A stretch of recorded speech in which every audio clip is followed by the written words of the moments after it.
Buenas noches, compañeros y doctor. En el fenómeno del delito ha sido objeto de estudio desde diversas disciplinas, desde la sociología, donde se logra una comprensión más profunda de sus causas estructurales y dinámicas sociales subyacentes. El incremento de los delitos en muchas sociedades contemporáneas no pueden entenderse como resultado de decisiones individuales aisladas, sino como una manifestación compleja de desigualdades, exclusiones y fallas institucionales. Los factores han sido la pobreza extrema, la desigualdad social, la descomposición del tejido comunitario, la falta de oportunidades educativas y laborables, y la debilidad de las instituciones de seguridad y justicia. Cabe recalcar que en entorno de proporcio para el surgimiento de conductas delictivas, ciertos modelos culturales legitimitan la violencia o el crimen organizado agravan este escenario. Ante esta realidad, el análisis sociológico no solo permite identificar las causas del problema, sino también proponer estrategias integrales para las raíces de la delincuencia. Buenas noches. Causas del incremento de delitos. Desigualdad social y económica. Altos niveles de pobreza, marginación y falta de oportunidades generan frustración y resentimiento, lo que puede llevar a conductas delictivas. Desintegración familiar y social. La falta de cohesión social, el debilitamiento de las familias o redes comunitarias pueden influir en el comportamiento desviado. Falta de acceso a educación y empleo digno. Cuando las personas no tienen acceso a formación o empleos bien remunerados, pueden recurrir al delitos alternativas de supervivencias. Debilidad institucional y corrupción. Una policía ineficiente, un sistema judicial débil y altos niveles de corrupción generan impunidad y desconfianza en el Estado.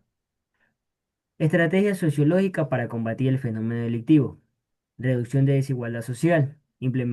Implementar políticas públicas que garantice acceso a salud, educación y empleo para la reducción de condiciones estructurales que proporcionan el delito. Educación cívica y ética. Formar ciudadanos con valores de respeto, legalidad y responsabilidad social. Programa de reinserción social. Ofrecer a quienes han delinquido oportunidades reales y rehabilitaciones y reintegración a la sociedad. Gracias. Buenas noches, estimado docente y compañeros. Voy a hablar acerca de la teoría del delito. Es una herramienta dogmática del derecho penal. Permite analizar de manera estructurada si una conducta específica puede considerarse delito. En Ecuador es frecuente el delito de extorsión. A continuación, un ejemplo en base a este delito.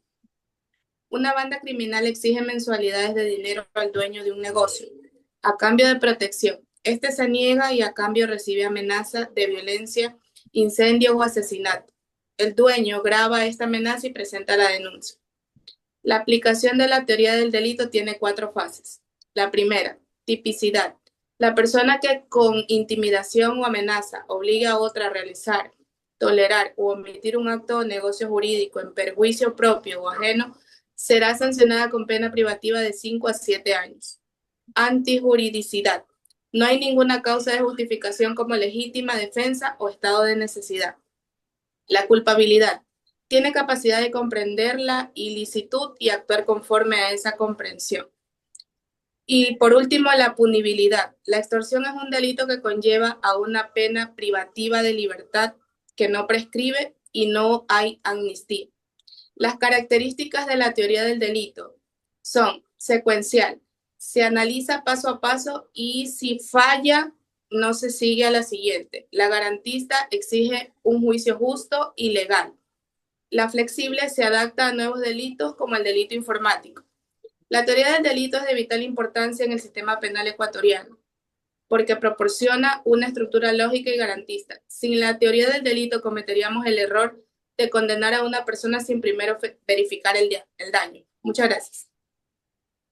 A continuación paso con el tema de análisis comparativo y conceptual de las teorías del positivismo y evolucionismo. Para empezar, el positivismo de Auguste Comte, que nos menciona que El positivismo es la doctrina filosófica que sostiene que el conocimiento es válido solo puede ser válido por derivarse de observación empírica y del método científico, y mediante esta doctrina ejercer el orden social para conseguir un cambio. Pero en cambio tenemos el caso del evolucionismo social de Herbert Spencer, que a diferencia de la teoría evolucionista de Charles Darwin, el famoso biólogo, esta teoría evolucionista se aleja de de lo biólogo, de la rama biológica para estudiar la rama sociológica, estudiar a a la sociedad como tal, y que nos plantea que así como las especies han evolucionado de acuerdo al ambiente en donde están conviviendo, se adaptan para convivir en el sitio o en el lugar de su residencia, igual las sociedades se cambian y se van moldeando. Según Spencer, él dice que este cambio debe ser de forma natural y esporádica, no debe ser ejercido por intromisión ajena o que pueda quitar la forma natural en la que la sociedad puede cambiar.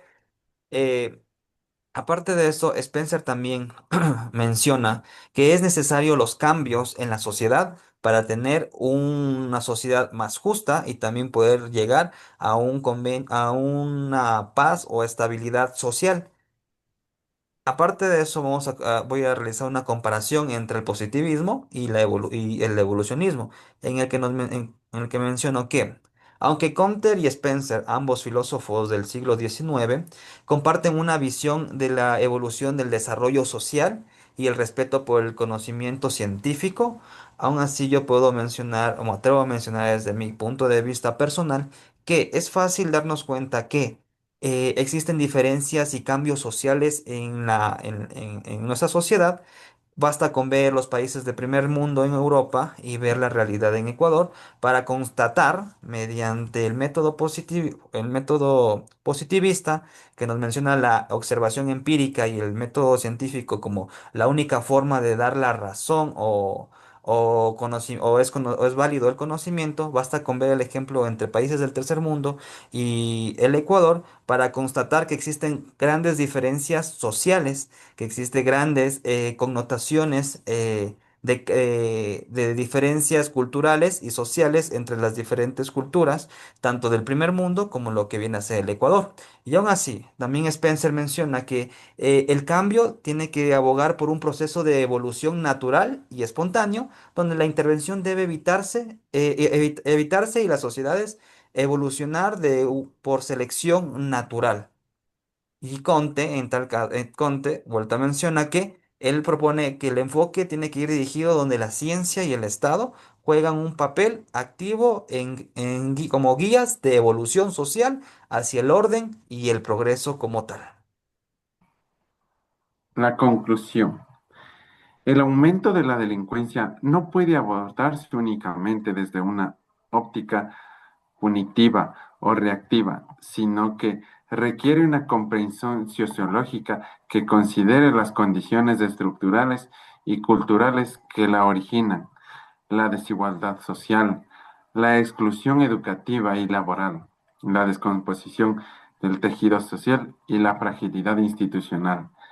Son factores claves que la proliferación de actos delictivos son la respuesta más eficaz, que no se limiten a aumentar el control policial, sino que deben centrarse en políticas públicas orientadas a reducir la desigualdad, para fortalecer las comunidades, educar en valores ciudadanos y reconstruir la confianza de las instituciones. Mediante un enfoque integral y preventivo basado en la justicia social y la inclusión, será posible construir sociedades más seguras, equitativas y cohesionadas. Gracias.